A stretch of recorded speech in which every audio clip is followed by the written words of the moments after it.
The Alpha King's Forbidden Love. Cedric stood at the edge of the high stone balcony, his gaze lost in the moonlit distance where the forest formed an endless sea of shadow. The wind teased strands of his dark hair across his forehead, but he did not brush them away. A hollow ache lingered in his chest, a constant reminder that he had once tasted a rare and profound happiness.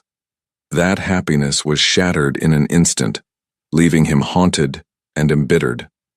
The loss of his Luna had been swift, brutal, and absolute. Since then, sleepless nights were his constant companion. Each evening, he roamed the corridors of his fortress-like estate, half searching for answers he did not truly wish to find, half convinced that life held nothing beyond cold duty and faint echoes of memory. A restless hush had settled over his pack, for their Alpha King had grown distant. In the months following his mate's death, Cedric had made decisions that perplexed even his closest allies, and among those perplexing habits was his increasing inclination to visit human slave auctions.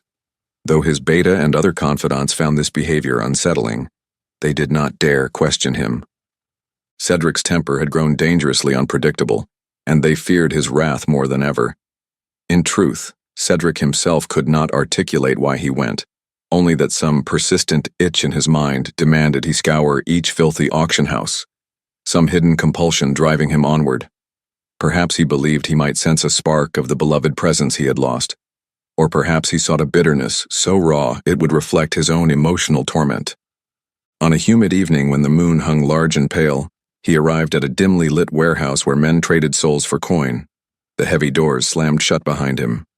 A scattered crowd, most reeking of sweat and brutality, pressed forward. Cedric's height and bearing made space around him as soon as he entered. The stench of fear and despair clung to every corner. He surveyed the makeshift platform at the center of the room, eyes narrowed, a subtle snarl curling his lips. He had encountered many unsavory scenes, but this one felt particularly grim. Chains clanked as figures shuffled across the platform. Many appeared ragged, malnourished, trembling in a silent plea for mercy that would not come. Cedric crossed his arms over his broad chest and watched without emotion as the first few slaves were auctioned. Men called out bids in loud, harsh tones, some fueled by twisted desires, others purely in it for profit. He could smell terror emanating from the captives. His wolf side found the fear distasteful, but a faint restlessness whispered along his nerves. He wondered if once again he would leave empty-handed, his strange compulsion sated only by the knowledge that he tried night after night to fill a void that was never filled. A hush rolled through the audience as a new figure was dragged onto the makeshift stage. A young woman, shackled at the wrists, her clothing torn, bruises marking her skin, hair tangled with dirt. Cedric felt a slight prickle of attention. He almost dismissed her as no different from the others. Then, the tilt of her chin caught his eye. She would have looked pathetic, yet her posture conveyed a slender thread of defiance. Her hair, though matted, was an arresting shade of white blonde. When she dared to look up from the grime, Cedric discovered that her eyes were a striking gray, almost silvery in the dim lighting, like a shard of moonlight piercing through a clouded night sky. And then there was the scent. Beneath the stench of fear, sweat, and filth, something alluring coiled through the air, tangling with his senses. The auctioneer prodded her, spitting humiliating remarks. Cedric heard more than saw the men around him shift with unsettling interest. They hurled lewd jeers. The young woman flinched at some of the words but did not lower her gaze. Her chin rose a fraction higher, lips pressed in a thin, determined line. Cedric could feel the tension in the crowd. This was a girl who was not yet broken, and in an environment like this, that was a rarity. He felt a flare of unexpected anger at the men leering at her as if she were some spectacle to be devoured. Abruptly, he pushed forward, ignoring the startled looks of those he brushed aside. The bidding began at a pittance. The auctioneer rattled off a cheap price, clearly believing her battered state meant she was worth little. Several voices immediately chipped in higher sums, some adding crude commentary about how they would discipline her. Cedric's wolf snarled in the back of his mind. He could sense his own tension mounting, that possessive swirl he had not felt since losing his mate. His voice rang out, crisp, cutting through the noise. The sum he called was triple the highest bid so far. Surprise rippled through the crowd, but a handful of determined participants did not yield. Someone else called a sum nearly as high, boasting about training her. Cedric's gaze flicked to the man's smirking face, and for a moment the glow of his werewolf eyes sparked in the dim environment. The man's skin went pale, and he immediately quieted. The others, realizing they were pitted against the formidable Alpha King, fell silent. Cedric strode forward, holding the auctioneer's gaze. The older man stammered out a final call for more bids, but none came. Cedric moved with lethal grace, stepping onto the platform without waiting for permission. The chain connecting the young woman's wrists rattled, and the men holding her scurried back. The subtle smirk of triumph on her face surprised him. For a moment she seemed almost proud that no one else dared challenge the silent, dangerous man standing beside her. When Cedric tore away the chain, the metal snapped under his strength, and she swayed slightly but did not crumple. He could smell the blood crusted in her hair, the dirt on her skin, and still that elusive something else beneath it all. "Come," he commanded, the single word cold. She hesitated. Her eyes flickered with confusion and anger, and she remained planted in place despite her battered state. Another wave of admiration, unwanted and abrupt, coursed through him. He curled his fingers around her arm, not gently but not with the full harshness he was known for. She tried to twist away. The faintest growl escaped his lips, and she halted. Beneath the dirt her cheeks flushed and her eyes widened. Maybe she did not know precisely what he was, but she recognized raw danger. Still, she managed a glare. With a final look of defiance, she spat in the direction of the departing guards.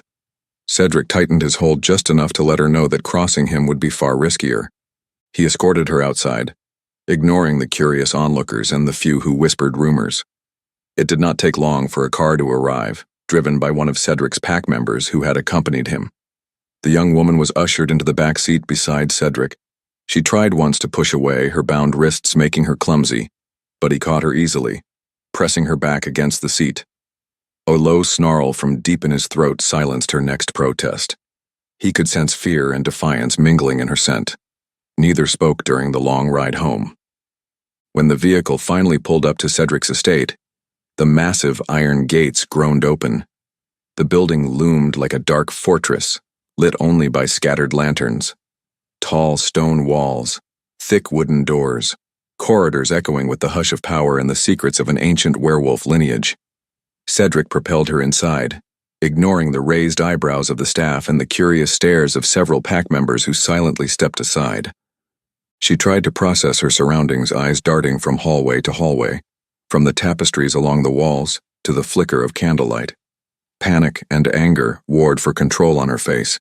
She stumbled once, and Cedric's grip shifted from her upper arm to the back of her neck, an unmistakably possessive gesture that made her stiffen in indignation.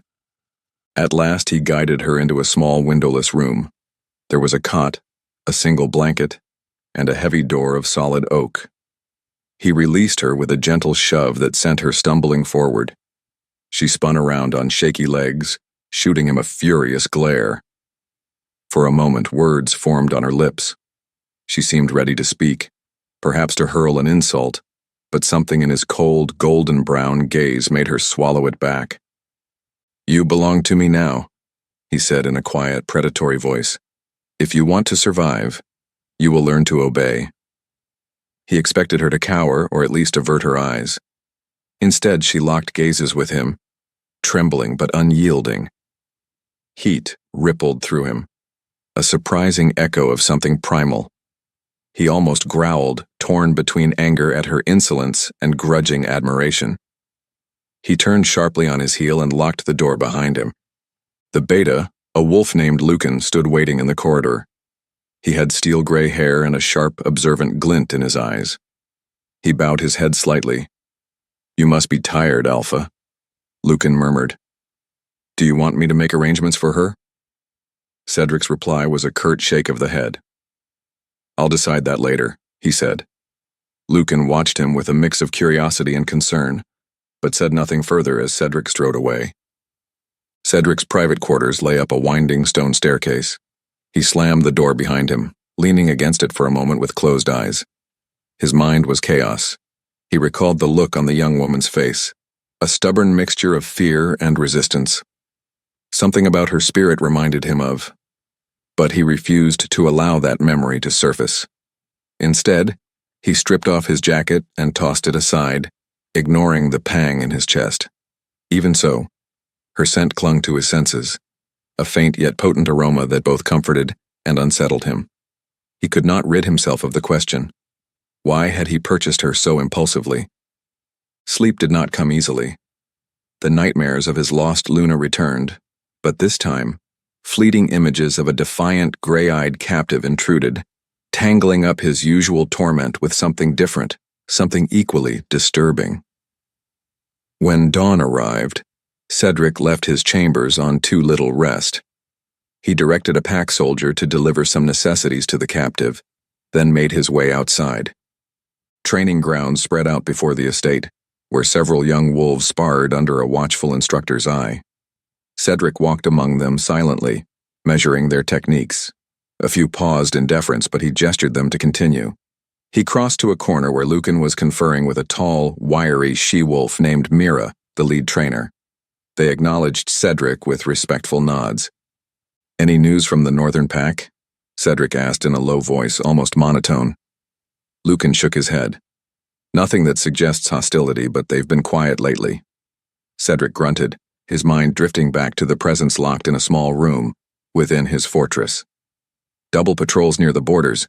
We can't afford complacency." He scanned the field. "And ensure the new recruits are prepared." Lucan hesitated. "Alpha, about the girl you brought back?" He paused, measuring Cedric's reaction.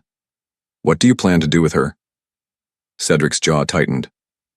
"She's mine," he said simply, as though that ended the matter. Yet there was a flicker of uncertainty in his voice. Lucan respected Cedric's privacy enough not to press the point.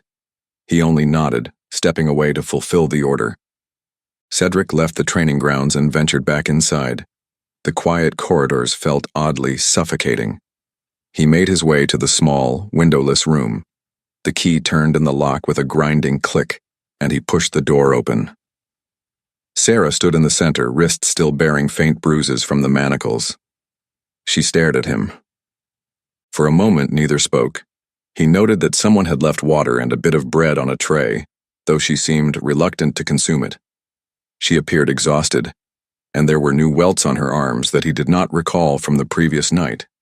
Cedric frowned, uncertain whether she had done that to herself, or it was the result of a scuffle with a guard. She did not flinch under his scrutiny. "I suggest you eat," he said. "You'll need your strength." He noticed the dryness of his own voice. Sarah did not move toward the tray. "Why do you care?" she asked quietly. Despite her obvious fear, she forced herself to speak. He met her gaze, taking in the steely resolve in her eyes. "Because a lifeless captive is useless," he said bluntly. The callousness of his own statement irked him, but it was a convenient shield for feelings he preferred not to examine. "Don't question me again." Her lips parted and anger sparked in her eyes, but she forced herself to remain silent. She gave a slight nod and, with slow, deliberate movements, lifted the small piece of bread to her mouth. Cedric watched her for another moment, ensuring she obeyed before stepping forward. She tensed as he raised a hand, but he only reached for her arm to inspect the bruises. For a heartbeat, she seemed stunned by the unexpected gesture, but when his grip tightened, she winced, fury flashing in her eyes again. He realized with a flicker of annoyance that he was behaving in a contradictory manner, ordering her to obey, while also examining her injuries with a faint semblance of concern. "You will remain here under guard until I decide otherwise," he said. "If you test me, you will regret it. Do you understand?" She swallowed whatever retort she had wanted to spit at him, and gave a small nod. Satisfied, Cedric let go of her and turned to leave, locking the door behind him. He tried to ignore the uneasy sensation stirring in his chest. Days slipped by in a strained rhythm. Sarah's spirit refused to break. Though she did not speak often, the look in her eyes whenever Cedric appeared was stubborn, unyielding. He hated how part of him admired her tenacity. He had not brought her clothing beyond the simplest garments, but she made do, washing her face and arms with the small basin of water. Each day, Cedric or one of his subordinates checked on her. He insisted she receive minimal but sufficient nourishment, if only to keep her alive and conscious. Perhaps he was waiting for her to submit completely, but the longer she held out, the more she seemed to fan embers of grudging respect within him. On one occasion, Cedric stood outside the door listening. Inside, he could hear her muttering. She paced, likely cursing her situation. Something about the tone of her words made him linger. He wondered about her life before. She bore bruises that suggested a harsh existence well before the auction. He recalled the faint silver spark in her eyes and the unusual aroma in her scent. He had tried to dismiss that detail, but it kept nagging at him. No ordinary human smelled like that. Tired of his own indecision, he called for the healer of the pack, a middle-aged woman named Eveline. She was no werewolf, but she had served the pack for years, adept at tending wounds and keeping secrets. He guided her to Sarah's room, ignoring the surprise on Eveline's face as he commanded her to assess the captive. Once inside, Eveline's gentle approach made Sarah flinch at first, but the healer's kind expression gradually eased the girl's tension. Cedric hovered near the doorway, arms folded, carefully observing. He watched the healer's careful hands graze the bruises, press lightly on old scars, and check for fever or infection. Eveline offered Sarah soft, comforting words in a low voice. Sarah remained guarded, but her shoulders relaxed by a fraction. When Eveline finished, she stepped away and addressed Cedric in a hushed tone. "She's weaker than she lets on," she said, "but she'll recover. Nothing is too severe. Some injuries are older, some new. She should rest more, and you might consider letting her out of this small space to move her limbs. She'll heal faster with proper nourishment, fresh air, and some measure of kindness." Cedric's jaw tensed. He mulled over the advice, but pride in his own pain made him resist the notion of offering gentleness. Still, he gave a curt nod and dismissed Eveline. Before he left, he met Sarah's gaze. Though his expression was steeled, he saw the faintest flicker of curiosity cross her face.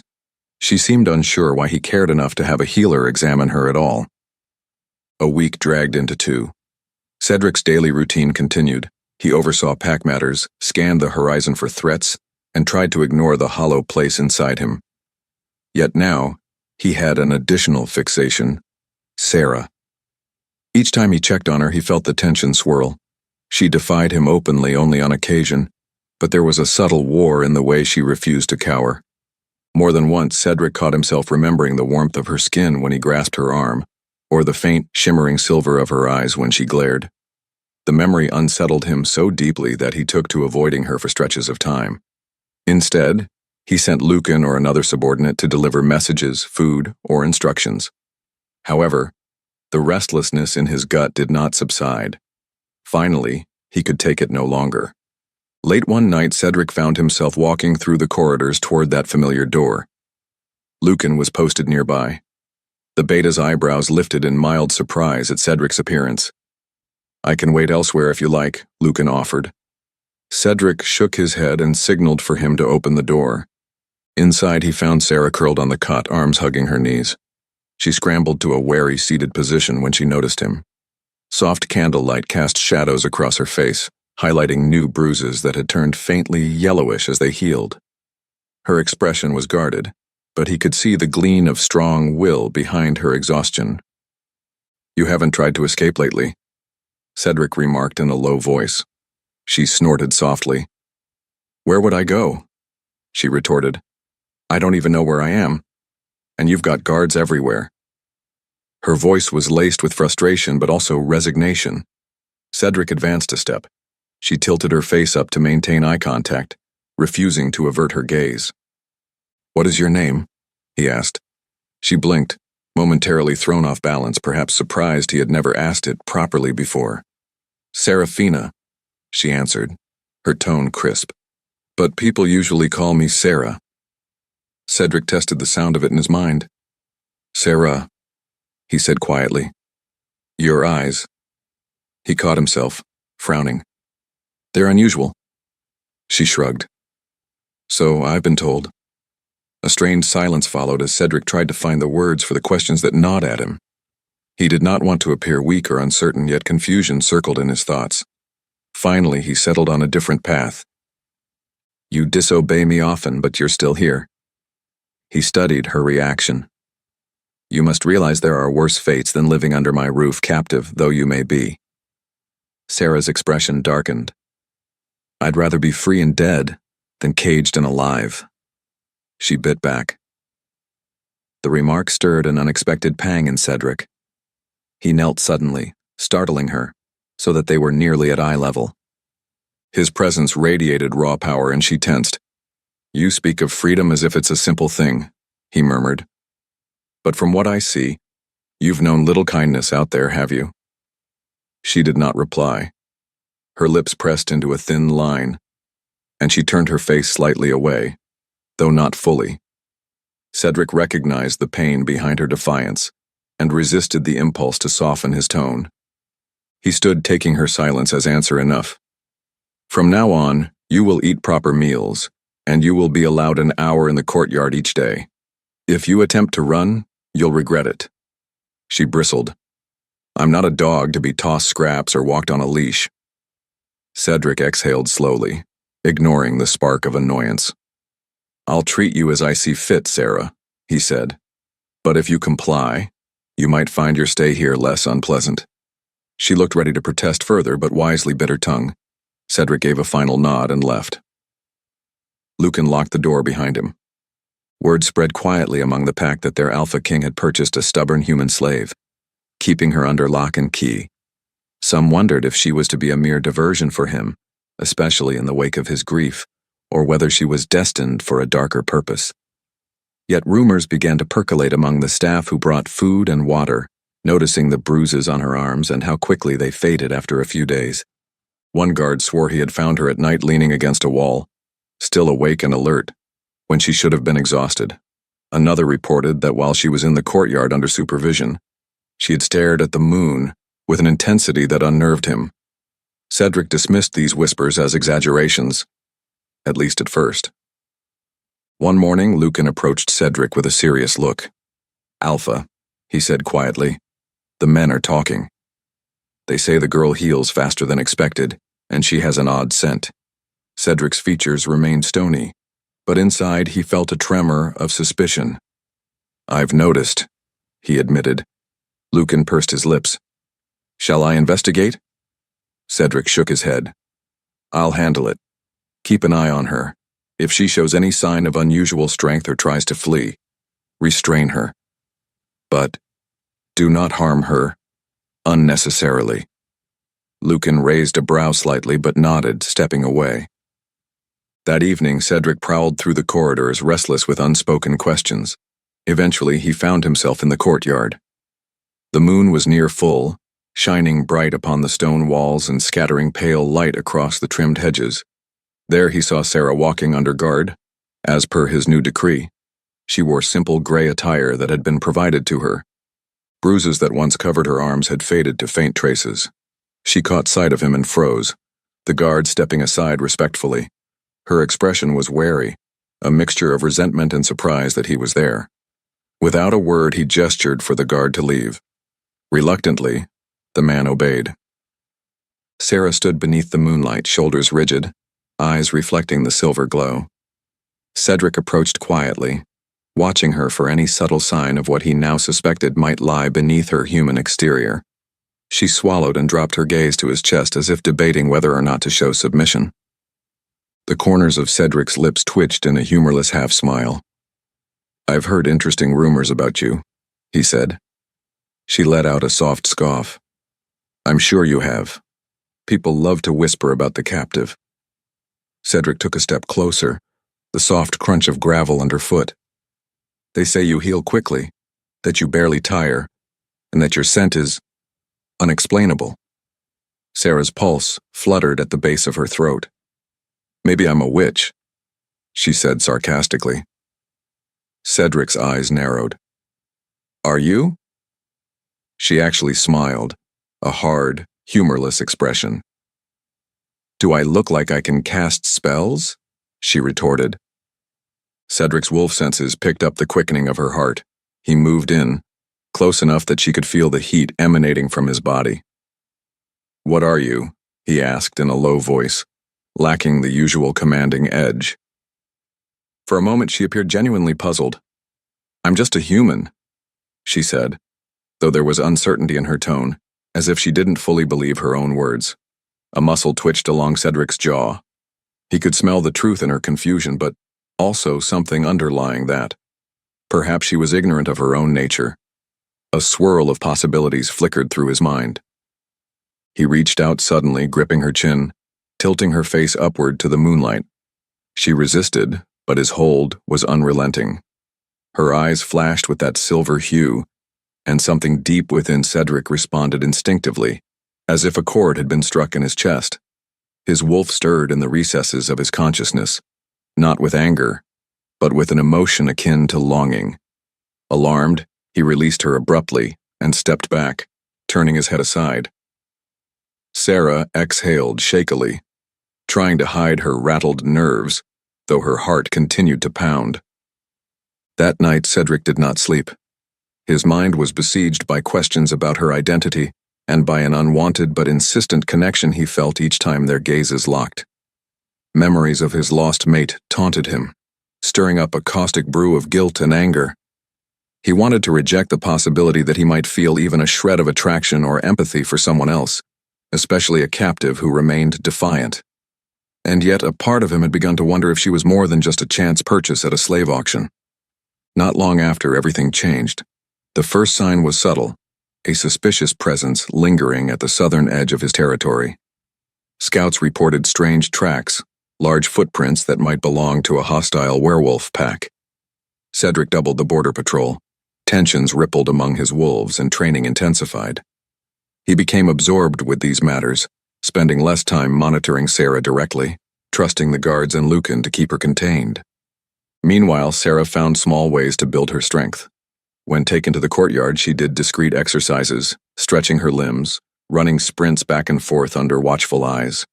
She ate enough to recover her energy. Though outwardly she maintained a veneer of reluctant compliance, inwardly she still yearned for freedom. On a cloudy afternoon, Sarah formulated a plan. She had noticed that when the guard switched shifts in the courtyard, there was a brief lull. She counted the seconds, memorized routines. With her renewed strength, she guessed she might outrun them, or at least evade them long enough to scale a section of the outer wall. She had tested her physical limits in secret, astonished by how quickly her stamina improved, how her senses seemed sharper.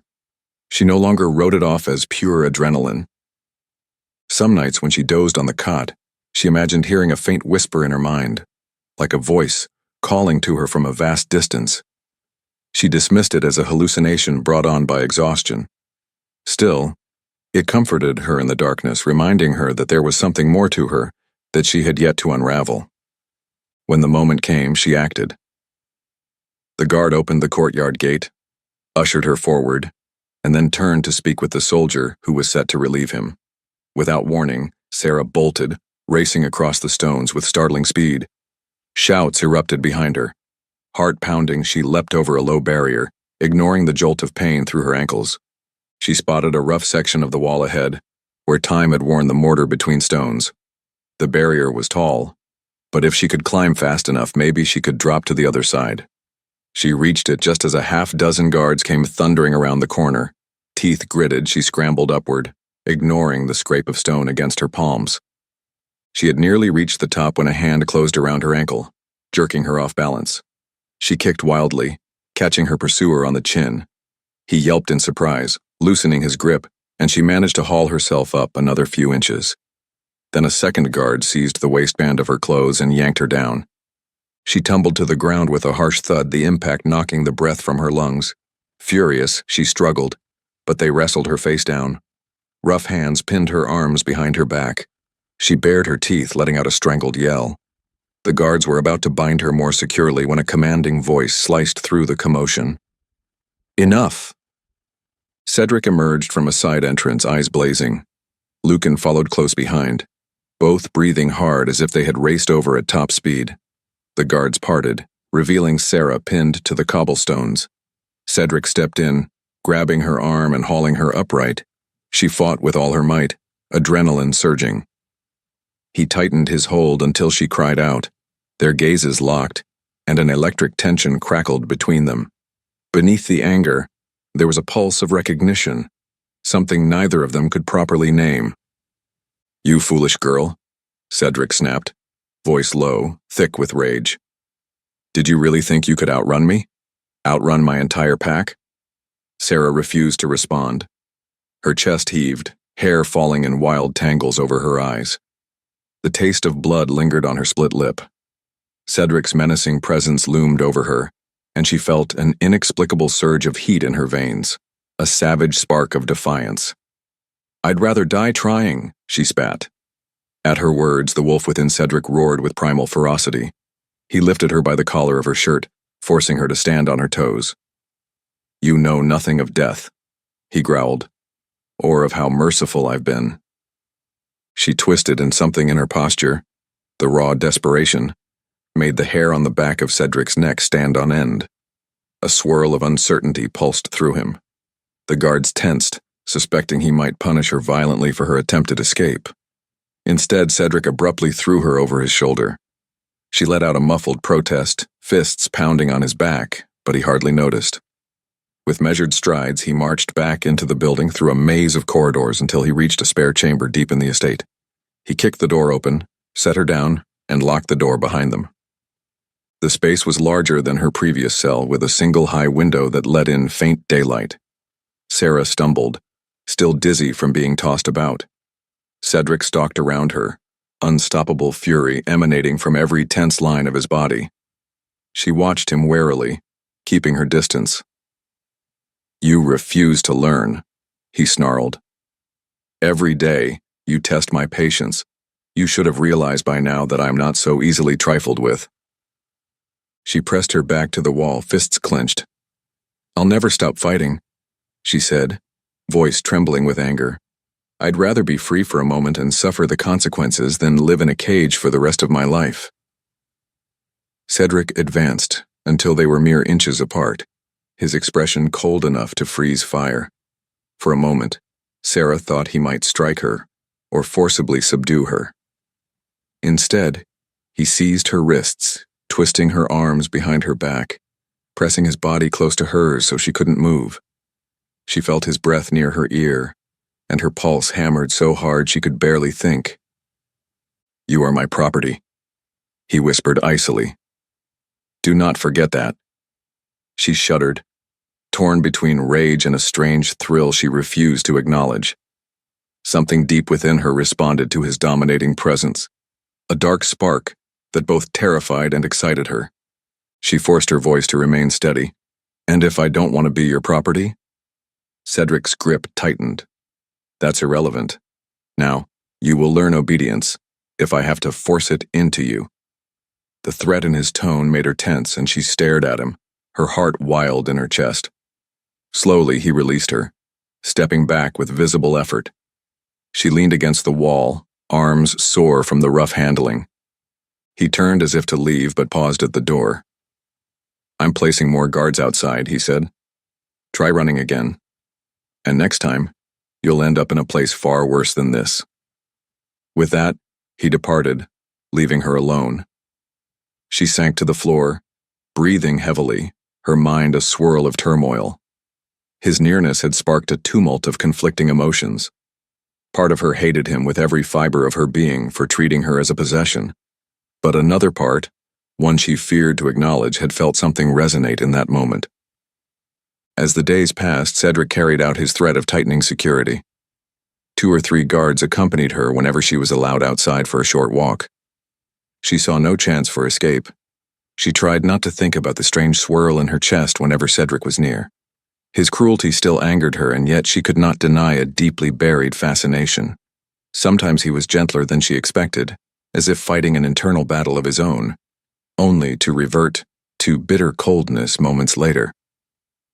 She overheard bits of hushed conversation among the pack about tensions with a rival group in the south. It seemed that war, or at least a violent conflict, might be brewing. One afternoon, Lucan escorted her through the corridors to let her outside. She noted that Lucan had a more sympathetic air than most.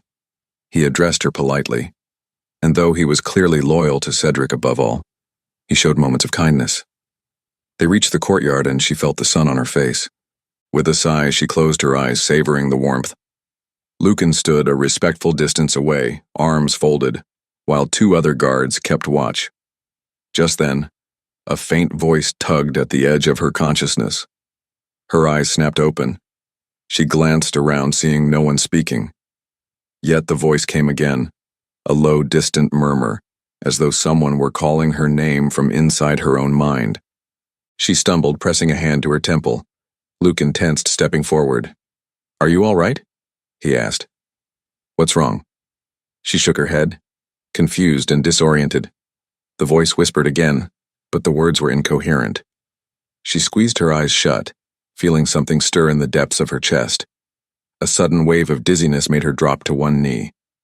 The guards rushed forward, weapons half drawn, unsure if she was playing a trick. Lucan knelt beside her. "Sarah," he said in an urgent tone. "Are you ill?" She fought to focus, shaking her head. I heard something." She trailed off, unable to explain.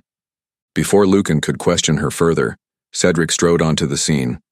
His gaze swept over them, taking in Sarah's kneeling posture and Lucan's look of concern. In a few quick steps, Cedric was at her side, roughly lifting her by the arms. She winced but did not resist. "What is this about?" Cedric asked, voice tight with suspicion. Lucan stood, looking uncertain. "She just collapsed," he said. "It might be exhaustion, or something else." Cedric studied her face, noticing the thin sheen of sweat on her brow, the confusion in her eyes. He wanted to shake her for answers, but something in him wavered. Instead, he signaled for the guards to return her to her room. That night, the voice in Sarah's mind grew stronger. She tossed restlessly on the cot, drifting in and out of anxious half-sleep. The voice was feminine, husky, and resonated like an echo through her bones. "You are not alone," it seemed to say. The next day, she mustered the courage to explore that strange phenomenon. Alone in her new chamber, she closed her eyes, concentrated on the presence she had felt. At first, she thought she was delusional. Then, ever so faintly, the voice spoke again. This time, a single, clear sentence formed. "You are like them, and yet different." Her eyes flew open, heart pounding. The words repeated in her head. Her mind churned with possibilities. She recalled the unusual strength she sometimes felt, the quick healing, the heightened senses.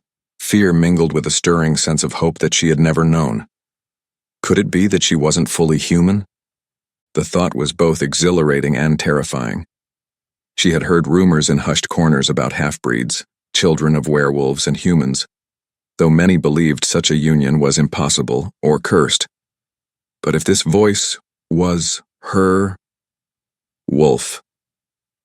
Sarah pressed a hand to her chest, feeling the frantic beat of her heart. Was there truly a wolf inside her? In the following days, as she struggled to understand her changing reality, a storm of trouble arrived. Scouts brought word of an imminent attack from the southern pack. Cedric mobilized his warriors, instructing everyone within the estate to prepare for battle. On a cold, windy evening, the enemy launched their assault. Sarah heard the howls echoing beyond the walls, shrieks of metal on metal, savage snarls that clawed at the night. The estate's outer defenses were battered. She was locked in her room, but the clangs and roars filtered through her window, and she felt her pulse race in fear. She paced back and forth, mind whirling with conflicting thoughts about whether to use the commotion to flee or hide. A deeper instinct told her she was in the eye of a gathering storm. Suddenly, the door burst open and Lucan stumbled in, bleeding from a gash on his arm. He was half-shifted, eyes glowing, and fangs elongating. "We're overrun," he rasped. "They managed to breach a section of the wall." "Get out of here!" Sarah stared at him, uncertain if this was a trick. Lucan shoved a key into her hand. "Go. Now," he insisted, then turned to limp back into the corridor. Sarah hesitated for only a second before darting after him. Flames crackled somewhere, and the air smelled of smoke and blood. She found herself in the middle of chaos. Wolves in partial or full shift tore into one another.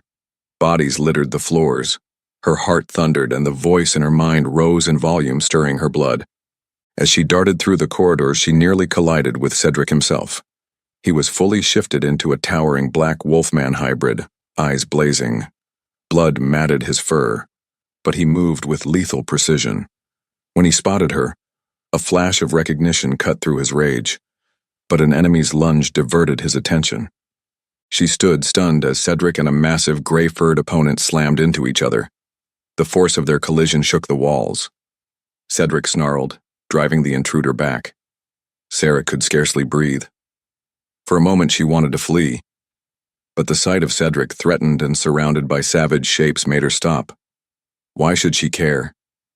He had treated her as property, yet she couldn't ignore a tug in her chest, a feeling that she was connected to him in some unexplainable way. She looked down at her trembling hands. The voice inside her mind surged. Shift. Let me out. She didn't know how. Panic and a bizarre excitement warred in her gut. Another enemy wolf raced around the corner, eyes locked on Cedric's back. Sarah clenched her fists. Without thinking, she rushed forward, grabbing a broken spear from the floor. She hurled herself at the charging wolf, burying the jagged tip into the beast's side. It yowled, stumbling. Before it could recover, she stabbed again, adrenaline spiking. Shock rippled through her that she had managed such a feat. Cedric, finishing off his own opponent, whirled around. He saw Sarah standing over a wounded intruder, panting heavily. Their gazes locked, and for a moment he looked astonished. Two more enemies burst in. Cedric sprang at one, tangling them in a deadly grapple. The other lunged for Sarah. Her instincts flared. She dodged, barely escaping its teeth. She fell backward, the creature snapping inches from her face. She kicked hard, but it held fast, claws scraping the floor. She braced herself, crying out. Then something inside her broke open like a dam. A feral roar tore from her throat. Heat raced through her limbs, her bones felt molten, and in a rush of agony and power, she partially shifted, her muscles bulging, nails turning into sharpened claws. She raked them across the wolf's muzzle, forcing it back. Cedric witnessed her transformation, eyes flaring wide with shock. She launched herself upward, ignoring the ripping pain in her muscles, and slashed her foe's chest. The beast yelped, staggering away in confusion. By the time the chaos subsided, the intruders who survived were in full retreat. Cedric's pack regrouped, battered but victorious. Fires were hastily quenched, hallways glistened with blood, and the moans of injured wolves echoed through the estate. Lucan organized a triage area with the help of Eveline, the healer. Cedric shifted back into his human form, covered in wounds that slowly knit together, but his focus was on Sarah. She stood in the corridor, half-shifted, her breath ragged, eyes wide in disbelief. Patches of fur clung to her arms, her nails were elongated and her features had a feral cast. She stared at Cedric with a mixture of terror and wonder. "You're like us," Cedric said quietly, though it was clear she wasn't a full werewolf. She trembled, her body slowly reverting, hair matted with sweat. "I don't know what I am," she breathed. Then her legs buckled and Cedric caught her before she hit the ground. He could feel her heart hammering in her chest. Some of the assembled wolves looked on with a mixture of fascination and caution. A half-human, half-wolf was a rarity, sometimes considered taboo or cursed. But Cedric could not tear his gaze from her face. He cradled her gently, taking in every detail of her awakened nature. As he held her, a strange warmth spread through him, and for the first time since his Luna's death, he felt something crack inside the wall he had built around his heart. In the wake of the battle, Cedric carried Sarah to a more comfortable chamber, instructing Eveline to see to her wounds. Lucan left them in peace. After cleaning her up, Eveline bowed out. Sarah regained consciousness, blinking in confusion. The room was bright with daylight, revealing Cedric slouched in a chair beside the bed, exhaustion etched on his face. He turned to look at her, expression unreadable. She tried to sit up, wincing at a throb in her limbs. "You saved me out there," he said softly, his voice uncharacteristically subdued. She avoided his gaze. "I didn't do it for you," she lied, her tone weak. But even as she spoke, she remembered the moment she had chosen to leap into danger rather than escape. Conflicting emotions welled up in her. "You can't lie to me," Cedric said, a trace of his old arrogance returning. "I felt your fear, but I also saw your strength. You are something new, Sarah. Something you don't understand yet." She swallowed, tears pricking her eyes. "I never asked for this," she whispered. "I don't even know what I am, or how I ended up here." Cedric stood, pacing the room in agitation. "Then let me help you find out," he said. She laughed bitterly. "Why would I ever trust you? You've treated me like an animal, kept me locked up. I'm just your property, remember?" A flash of guilt crossed Cedric's face, soon replaced by frustration. "You don't understand," he began, but words failed him. He ran a hand through his hair. "I lost someone," he said at last, voice tight. "Someone I was meant to spend my life with. When I saw you at that auction, I acted on an impulse I can't explain. I thought it was just an echo of my grief. But maybe—" He trailed off, uncertain how to voice the strange bond he had started to sense between them. Sarah's eyes stung. She wanted to hate him, she wanted to remain defiant.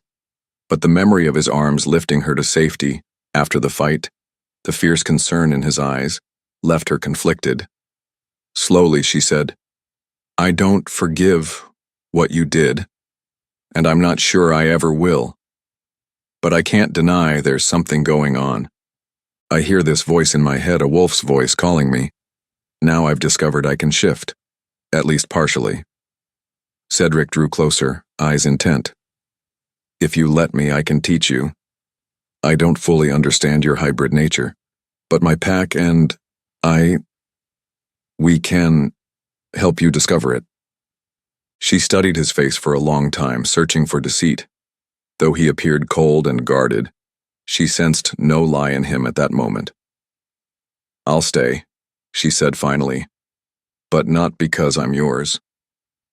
I'm staying to find out who or what I really am." Cedric exhaled slowly, relief threading through the tension in his shoulders. He nodded once. "Fair enough." In the days that followed, a fragile truce settled between them. Cedric, still weighed by guilt for his earlier cruelty, offered Sarah small freedoms under the supervision of trusted pack members. She was allowed to walk the grounds without shackles, though guards discreetly watched her. He arranged for her to train with some of the younger wolves, learning basic combat skills and, more importantly, control over any flickers of her newfound abilities.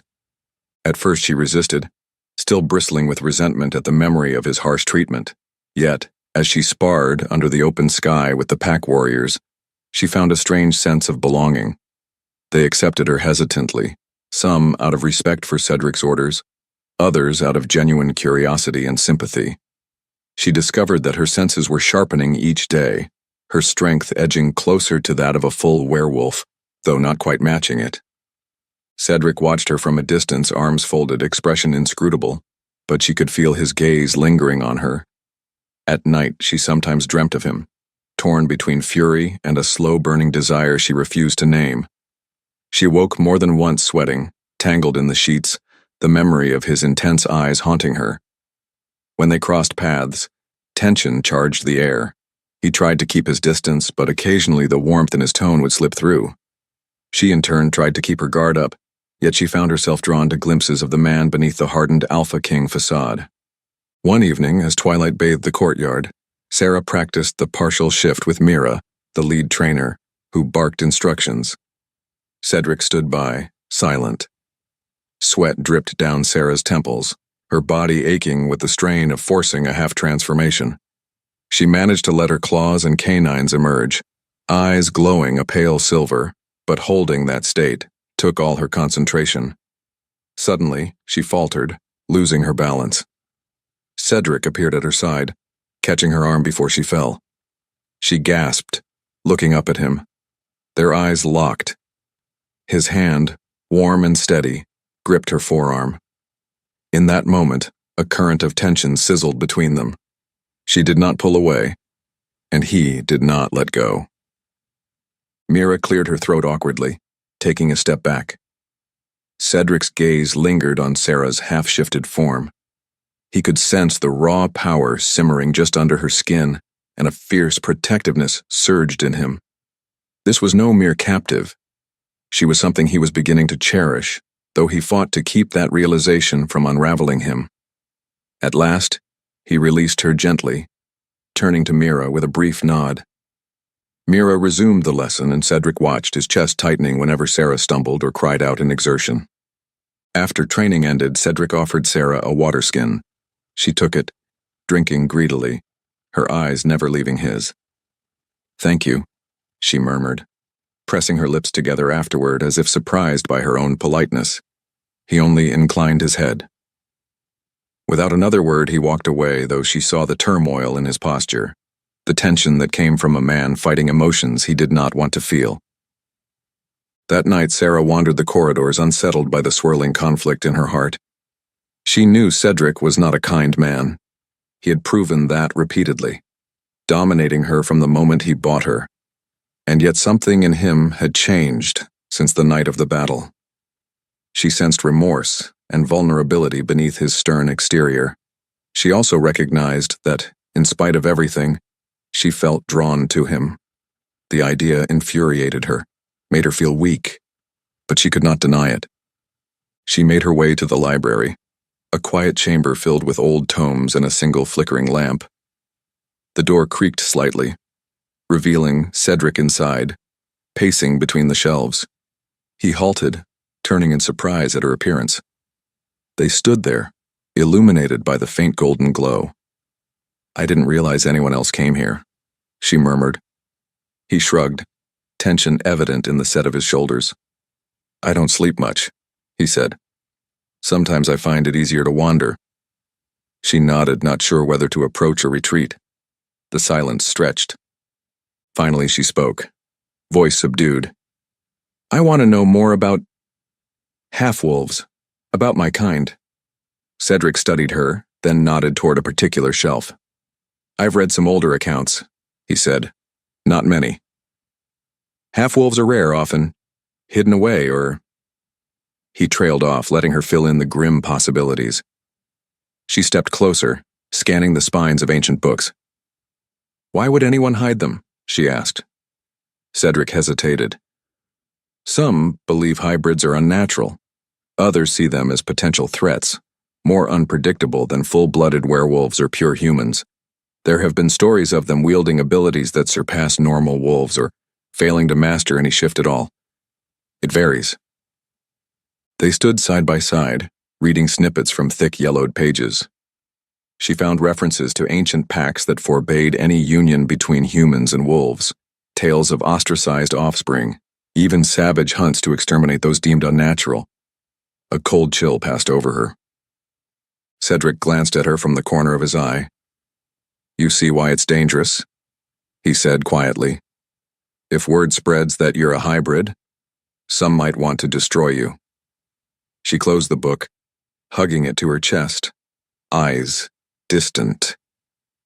"And what do you want?" she asked, her voice trembling slightly. He pressed his lips together, a muscle in his jaw twitching. "I don't know anymore," he admitted.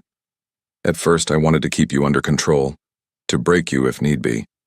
Now, I can't deny I feel responsible for you. And beyond that—" He hesitated, exhaling a shaky breath. "I don't want to lose someone else." Her heart thudded. She recalled the night in the corridor, how he had risked everything in the battle, and how she had chosen to help him. Something unspoken passed between them. Slowly, she reached out and brushed her fingertips across the back of his hand. It was the gentlest of contacts, yet it made them both draw in a sharp breath. He did not pull away. Instead, his fingers curled over hers. They stood that way for several heartbeats, the tension in the air thick enough to taste. Then, as if waking from a trance, Cedric let go, stepping back. "I don't deserve your trust," he said. "I've done terrible things. I've forced you to remain here, used fear to control you." She bit her lip, a swell of conflicting emotions roiling inside. Part of her wanted to rage against him for his cruelty, the humiliations he had inflicted, but another part sensed the sincerity of his remorse. "I can't just forget what you did," she said. "But maybe, in time, if you truly want to make amends—" Her voice trailed off. He caught her meaning, nodding. The faint flicker of hope in his eyes nearly undid her resolve. Between them, a complicated bond formed, teetering between resentment, guilt, desire, and a tentative mutual respect.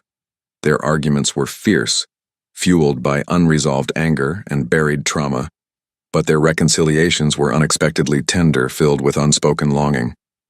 Little by little, the fortress of ice around Cedric's heart began to thaw.